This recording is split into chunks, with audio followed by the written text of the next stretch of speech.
Olá, sejam muito bem-vindos ao programa Capital Natural. Seguimos hoje com o último tema da nossa pequena série com foco no turismo, como atividade econômica que pode e deve sim observar critérios de sustentabilidade em seus mais diversos aspectos. Já falamos aqui de algumas modalidades como o ecoturismo e mesmo chamado turismo de experiência, como atividades mais próximas do que seria um turismo sustentável. O nosso desafio hoje é falar do que muitos consideram um vilão da sustentabilidade nesta área, que é o turismo de massa. É possível conceber um turismo de massa sustentável? Quem vai encarar o desafio de discutir o tema com a gente hoje são Andréa Leone Bastos, vice-presidente da operadora Agastur, diretora socioambiental da Associação Brasileira das Operadoras de Turismo. Com a gente também o Bruno César Manhães, professor de turismo do Senai de São Paulo e mestre em turismo internacional pela Universidade de Las Palmas de Gran Canária, da Espanha. Prazer ter vocês com a gente aqui no nosso Capital Natural. O turismo de massa é este vilão mesmo, Andréa, ou não necessariamente? Não precisaria ser? Eu acho que não precisaria ser. Eu acho que o turismo de massa pode ser muito positivo quando a gente pensar que muita gente hoje viaja, que quem quer pode viajar. Isso é muito interessante, que é muito diferente do que era há muitos anos atrás, que realmente só algumas pessoas viajavam. E a viagem é uma troca de cultura, é uma troca de conhecimento e é muito interessante. Então esse aumento das viagens é muito bom. Porém, desde que não atrapalhe, desde que não deteriore, desde que não faça mal para a comunidade local. Eu acho que o principal é isso, que esse turismo aumente a economia local, capacite as pessoas que vão receber, que gere mais empregos, e isso tudo faz parte da sustentabilidade, que esse lugar seja realmente bom para ser visitado depois da massa passar. Até porque do ponto de vista comercial, de negócio, é bom que aquilo frutifique para o futuro, né? Que continue sendo um destino a ser procurado, a gerar emprego, a causar atratividade, não é isso? Ah, com certeza, senão acaba. E quando acabam os destinos, realmente, se eles não continuarem bons para as pessoas irem, o turismo vai diminuir. E isso vai criar grandes problemas econômicos naquele local. Então, isso é uma coisa que as pessoas não podem pensar só no presente, elas têm que pensar no futuro, quando elas estão desenvolvendo o turismo. Bruno, o que você acha? Esse vilão é tão assustador assim ou não precisa ser? Ele não precisa necessariamente ser. Eu acho que eu vou replicar as palavras da Andréa e, na verdade, ainda vou reforçar com os meus pensamentos, mas turismo de massa, ele acessibiliza, né? Esse nosso mercado de hoje está mais acessível para todo mundo. A gente consegue, falando mais de fator econômico mesmo, né? A gente consegue levar as pessoas que não viajavam hoje para viajar. Isso é maravilhoso, independente do fator da sustentabilidade. Porém, falta aí um pouquinho de gestão do turismo ou de planejamento da atividade turística para que aquele mesmo número de pessoas seja mais bem distribuído no território, mais bem distribuído para outras destinações turísticas. Então, ele é fundamental para o mercado, ele é fundamental para a formação da sociedade, que hoje em dia enxerga as viagens como um elemento formador, um elemento transformador, mas ele também precisa ser controlado para que os destinos recebam bem essas pessoas e a experiência do turista e da comunidade não seja prejudicada, nem hoje e nem amanhã. Essa é a ideia. Você, em alguma medida, sugeriu aqui que a gente discuta também o fato de todo mundo viajar para o mesmo lugar na mesma hora? Você passou um pouco por esse aspecto, foi o que você disse, não? Mais ou menos isso, porque isso muito tem a ver com a mídia, isso muito tem a ver com a publicidade que chega até a gente, né? Quais são os destinos mais vislumbrados ou mais desejados? Então, se a mídia normalmente lança algum destino, seja por qual veículo for, a grande massa que recebe essa informação também deseja ir para lá. Então, isso facilita ou dificulta o próprio mercado, né? Ô André, acho que foi um cutucão aí na sua área de atividade, porque as agências trabalham, evidentemente, muito em cima também daquelas datas que são de grande procura, né? Alta temporada, digamos assim. Dá para combinar isso com o que disse o Bruno ou você discorda? Não, dá. Eu acho que realmente esse fator da própria mídia e das próprias operadoras de turismo focarem muito no local faz com que essa massa aumente. Mas existem várias formas de fazer isso. O que atrapalha mesmo é quando tem muita gente indo para o mesmo lugar de uma forma prejudicial.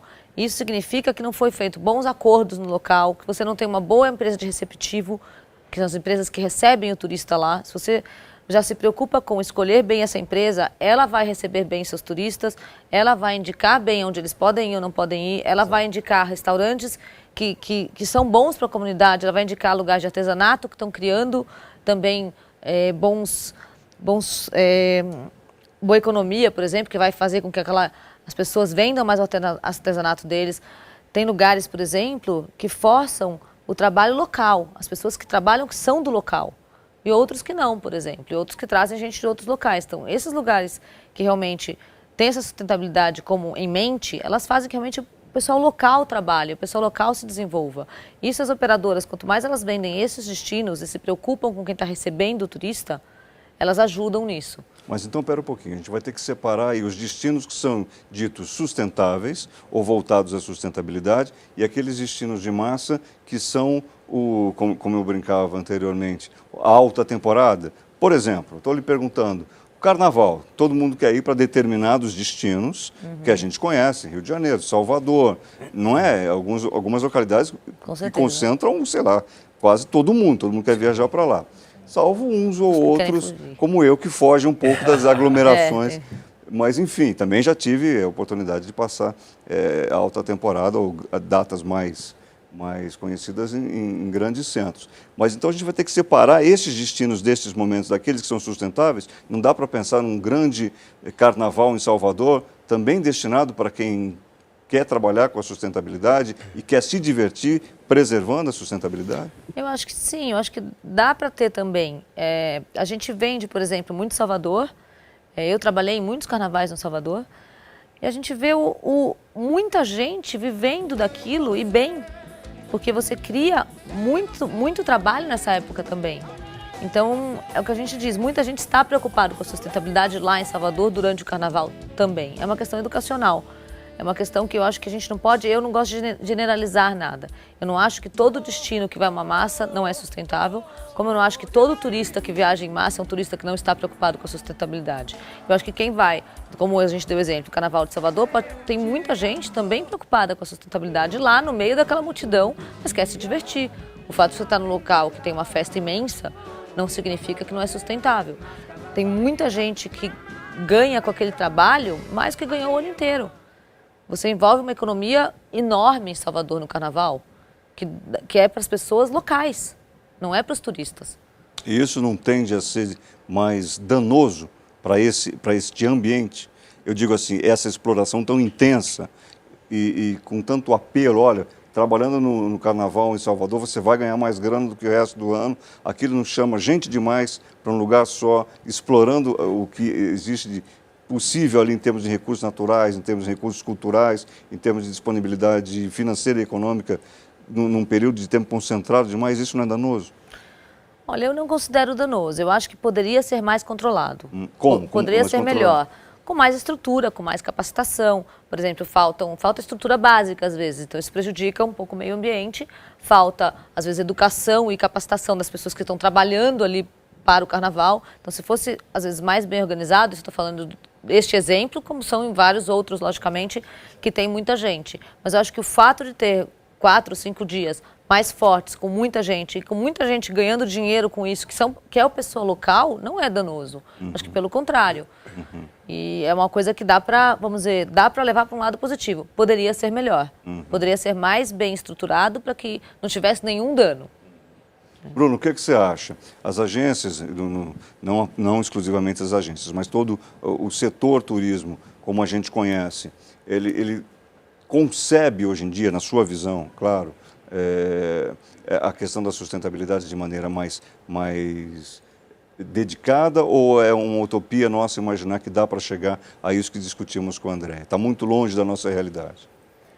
Utópico não é. Utópico não é porque, em realidade, o destino se preocupa com a comunidade. O destino é a comunidade que recebe o turista, né? Ele precisa sentir o benefício, efetivamente, né? Benefício econômico, benefício social, benefício cultural. E o visitante que vai, ele também, hoje, eventualmente, ele é mais consciente. Então, ele pode deixar de consumir um produto que não seja sustentável para consumir outro. Está na mão do consumidor escolher. As alternativas hoje são muitas. Então, se eu concebo um pacote turístico, vamos ao exemplo dela aqui, que foi uma operadora, enfim, criou um pacote e, eventualmente, algum desses prestadores de serviços, por exemplo, um hotel, não tem práticas sustentáveis e o meu turista descobre por meio de pesquisa, se ele for dessa pegada sustentável, ele simplesmente vai abandonar este pacote e vai atrás de outro, ou vai construir a própria viagem. Então, o que acontece é que ele está consciente, ele sabe dessas necessidades e dos critérios da sustentabilidade ecológica, social, ambiental e cultural, e ele pode escolher simplesmente outro produto. Então, as agências estão antenadas e alinhadas com essa nova necessidade do mercado, né? O mercado é consciente. Ou seja, na raiz dos dois pontos de vista está a educação. Como diz a Andréia,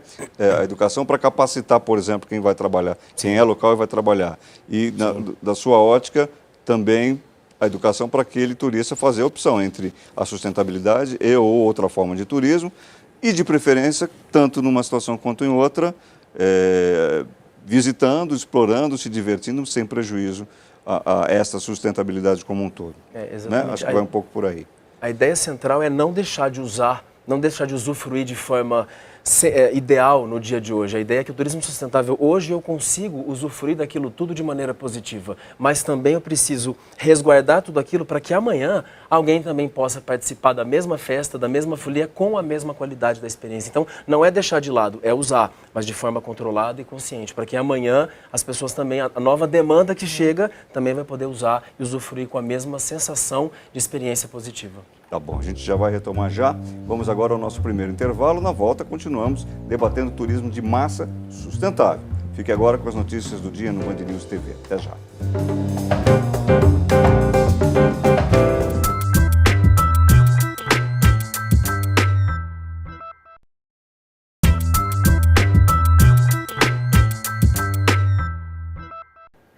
Olá, estamos de volta com o Capital Natural, que hoje fala sobre turismo de massa e sustentabilidade. Os nossos convidados são Andréa Leone Bastos, diretora socioambiental da Associação Brasileira das Operadoras de Turismo, e Bruno César Manhães, professor de turismo do Senac São Paulo.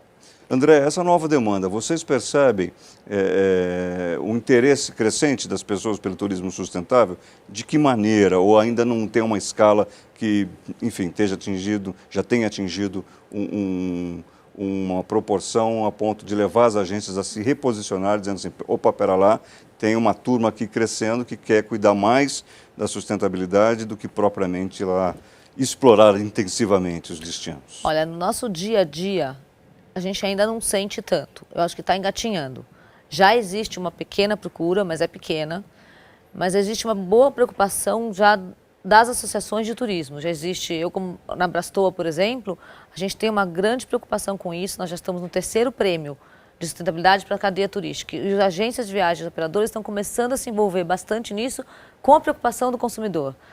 É uma coisa que a gente sente que está engatinhando, mas a gente sabe que vai andar loguinho. A gente tem essa sensação que logo vai estar andando e quem estiver na frente, quem já estiver com essa preocupação, vai ter grandes vantagens competitivas. Ou seja, vai se oferecer. Vai se oferecer isso que o consumidor quer. O consumidor vai começar a procurar. A gente sabe que não vai demorar muito. É uma sensação que todos nós do turismo temos. Mas hoje, se a gente falar que já tem um número, já é preocupante, não é ainda. Acho que está engatinhando. Preocupante por quê? Por que você usou o termo preocupante? Porque aí lá vem o pessoal da sustentabilidade, que me pediu um pacote, foi isso que você quis dizer? Não, preocupante de quem não estiver preparado. A gente fala muito isso na associação, de que quem não estiver preparado vai se preocupar com isso. Isso a gente sente bastante nas nossas conversas com alguns operadores que estão preocupados e a gente tem essa forma de pensar de que vai vir, mas ainda é pequeno. Me dá um exemplo só, se é que você já o tem, assim, que venha fácil à sua mente, de alguma coisa que você sabe que vai ser demandado por esse público. Olha, eu acredito que uma das coisas muito importantes vai ser na área de hotelaria, de saber se a hotelaria está usando formas sustentáveis, as pessoas perguntarem, esse hotel tem práticas sustentáveis, vão pesquisar, como foi falado, eles vão pesquisar sobre isso, com certeza vão procurar. Uma coisa que é interessante, que não se pensa em sustentabilidade, a palavra não está na cabeça, mas a exigência já está, é o que eu falei que eu estou insistindo, porque para mim um dos itens principais é na capacitação.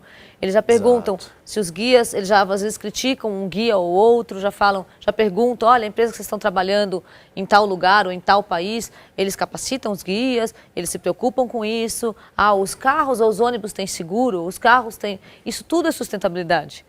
É que as pessoas às vezes não têm a palavra em mente, mas eles já têm o conceito, já está nas pessoas, dessa exigência.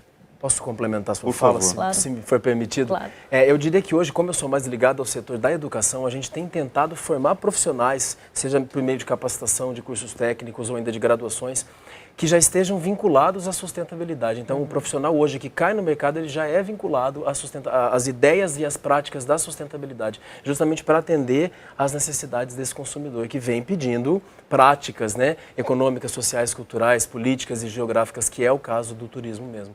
Então, assim, a gente já forma pessoas alinhadas nessa nova tendência.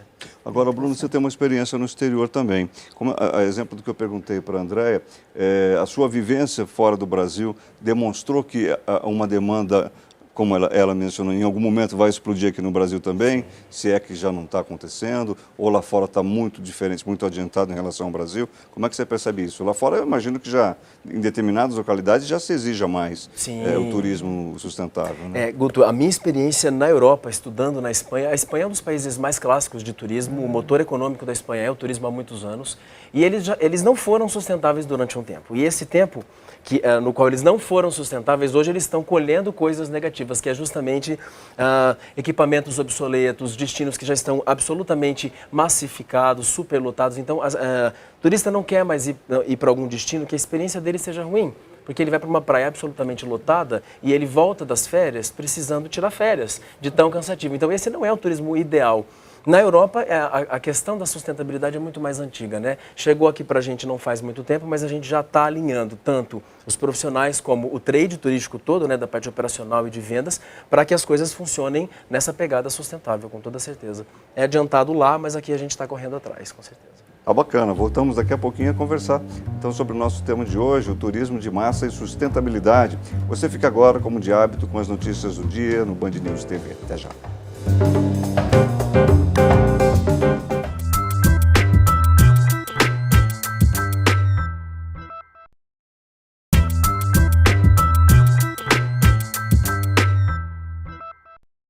Olá, estamos de volta com o Capital Natural, hoje falando sobre turismo de massa sustentável. Os nossos convidados são André Leone Bastos, vice-presidente da operadora Gastur, e Bruno César Manhães, que é professor de turismo do Senac São Paulo. Bom, eu queria retomar com vocês, para conhecer um pouco melhor, André, o programa Brastor de Sustentabilidade, que incentiva boas práticas internamente na cadeia de fornecedores dos serviços também. Queria que você falasse um pouco sobre ele, sobre os resultados e o que de fato tem criado para as empresas e para o turismo de maneira geral, apontando para onde? Olha, o programa começou com o interesse realmente de envolver a cadeia toda do turismo. A gente considera que a cadeia turística tem um papel importantíssimo na sustentabilidade dos destinos. Como uma associação, existiam algumas premissas. Um era começar com o operador de turismo. Então foi feito um trabalho com oficinas, com palestras, com várias reuniões com os operadores que se interessaram pelo tema e começaram a fazer essa discussão mesmo, essas palestras com o interesse de capacitar as operadoras. A partir disso, no segundo ano, a gente teve interesse em chegar no fornecedor. Então, que era muito importante ter o fornecedor também. Então, foi feita uma campanha grande que os operadores, hoje, entre eles, tentam realmente ter os fornecedores que são sustentáveis. Pergunta-se quais são as práticas que cada um tem. Existem várias campanhas junto aos fornecedores para todos terem a mesma linha de raciocínio. E, por último, que é no terceiro ano, que foi este ano, a gente tem interesse no consumidor, em começar a tentar chegar no consumidor com as práticas sustentáveis. Então, esse é o programa. E o prêmio foi criado para dar visibilidade para as empresas que estão dentro e começarem realmente a entender que aquilo vai ter um futuro competitivo. Então, os prêmios hoje entram com toda a cadeia, tem agências de viagem, operadores, companhias aéreas, os próprios destinos podem entrar no prêmio também. Então, são todos assim, envolvidos no turismo, podem entrar no prêmio. E esse prêmio é avaliado por vários juízes que podem chegar lá e realmente ver os cases, são cases turísticos. E eles são, inclusive com parceria com o Senac, esses prêmios viram um case, e esse case está no site, tem um próprio case impresso que pode estar mostrando tudo que esses operadores e que essas outras pessoas do cadeia de turismo ganharam esses prêmios. Por que eles ganharam esse prêmio? Então é super interessante, é uma coisa que está trazendo assim, muita visibilidade para o mercado sobre isso e é o que eu falei, que está preparando os operadores para essa necessidade do turista que vai vir por aí. Você não quer ilustrar para a gente, dar um exemplo ou outro desses cases, enfim, desses ganhos aí, nessa mudança de mentalidade, só para a gente ter uma ideia mais Olha, precisa. A gente tem vários, vamos dizer, tipos de cases, porque são em várias áreas da sustentabilidade. Um deles que a gente pode falar é da própria Gastur, que a gente teve um case que foi campeão, inclusive, foi um dos premiados, que foi um case que envolveu a empresa. Nós estávamos naquela etapa que a gente precisava envolver a empresa, as pessoas da empresa. Então, nós tivemos 250 colaboradores que participaram de uma Olimpíada Sustentável. E essa Olimpíada foi criada em vários setores da sustentabilidade. A gente sorteou se eles iam fazer uma ação na área econômica, na área de educação, ou na área socioambiental, ou na área cultural. Foi um sorteio na empresa e esses grupos que foram sorteados, que eram 17 grupos, tinham que fazer alguma ação nessa área e foram julgados e teve premiação. Essa Olimpíada Sustentável atingiu esses 250 colaboradores e mais muitas pessoas em volta, porque fizeram várias ações, desde com instituições de câncer até com educação, fizeram várias palestras em várias escolas, fizeram palestras em creches, ensinaram música, fizeram arrecadações na área social. Foi uma ação assim, muito grande e foi interessante porque todos se envolveram. Então, é um dos tipos das ações. E outras ações, em outras operadoras, foram feitas também, por exemplo, uma ação específica para diminuição de papel, por exemplo. Uma das premiadas também acabou com a folheteria do turismo. Fez tudo virtual. Como é que chama? Folheteria? Folheteria, que a gente chama. Papelada. Folhetos, papelada. Que dá o marketing impresso. Então, criou uma parte que foi completamente online. E sem prejuízo? Sem prejuízo. Que bom, né? Só com a economia. Uhum. Isso, o que foi interessante, como eu falei, atingiu várias áreas, desde a econômica dentro das empresas como para fora. Isso foi bastante interessante. E na área de destinos e hotelaria, tem muitos casos. Os casos de destino aí são desenvolvimentos de povoados, por exemplo, muito interessantes, que a gente tem que realmente desenvolveram, fizeram acontecer, e povoados que não estavam preparados para receber turismo, que depois estão se preparando muito. E isso é bastante interessante. E eles aparecem com a carinha deles, com a cultura deles do local também? Preservam muito isso? Com certeza. Um dos itens muito importantes é a preservação da cultura local. Acho que é uma das coisas que a gente tem que preservar muito. Eu ouvi o Bruno para falar disso. Eu acho que aí vai muito na linha da sua defesa, não é isso? Exato, exato. Sobre esse assunto eu sou mais inteirado desse tema, porque é uma coisa que me interessa muito. Eu acho que a pluralidade cultural é justamente o que faz o mundo ser o mundo e a gente viajar em busca do desconhecido, em busca daquilo que é curioso. Então, assim, um dos preceitos do turismo sustentável não é só o lado ecológico, né? É o lado também cultural. Então, os meus questionamentos, inclusive para os meus alunos, é justamente esse. Será que as comunidades que recebem os turistas, elas eventualmente não tentam se adaptar tanto ao gosto daquele que vem de fora, a ponto dela perder os alicerces culturais próprios, né? Será que ela não se confunde tanto nessa ansiedade de atender, de ser hospitaleira? Será que ela acaba não perdendo o que é dela propriamente, né? Porque então, tem um dinheiro nessa história, né? Que muitas comunidades se veem ali muito atraídas pela possibilidade de fazer dinheiro, o que é natural, é do jogo. Mas dá para preservar, segurar os dois pratos da balança? Exato. Assim? Esse é o turismo sustentável. A gente chegar no equilíbrio entre os interesses de quem vai viajar e os interesses de quem recebe esse turista. Ou seja, eu preciso entrar num benefício equitativo de quem vai e de quem recebe. Então dá para preservar, com certeza. É aí que entra também, Bruno, como a gente já tratou aqui no Capital Natural, o turismo de experiência, quer dizer, aquele turismo que muitas vezes só pode acontecer daquela forma, naquele lugar, preservando aquelas características, aquela atratividade. Pode ser. O turismo de experiência, né, em realidade, ele não é um segmento horizontal, né? Ele é um segmento que deve ser transversal. Então, se eu estou praticando o turismo rural, se eu estou praticando o turismo cultural ou o turismo religioso, eu preciso ter algum tipo de experiência. Então, quanto mais diferente, quanto mais ousada, quanto mais particular, original, real, genuína for aquela cultura, mais interessante é para o turista, porque ele vai realmente viver uma experiência inovadora e ele vai voltar para casa transformado. Essa é a magia do turismo, voltar para casa modificado, encontrar belezas no cotidiano do outro, também no meu próprio cotidiano, quando dá volta para casa. O programa desta semana vai ficando por aqui, mas na semana que vem vamos continuar essa conversa. Eu agradeço por hora as presenças dos nossos dois convidados, Andréa Leone Bastos, diretora socioambiental da Associação Brasileira das Operadoras de Turismo e vice-presidente da operadora Agastur, e Bruno César Manhães, que é professor de turismo do Senac São Paulo e mestre em turismo internacional pela Universidade de Las Palmas de Gran Canária, na Espanha. Convido você a continuar conectado conosco. Acesse a nossa página no Facebook. Eu sou Guto Abranches. Até o próximo programa.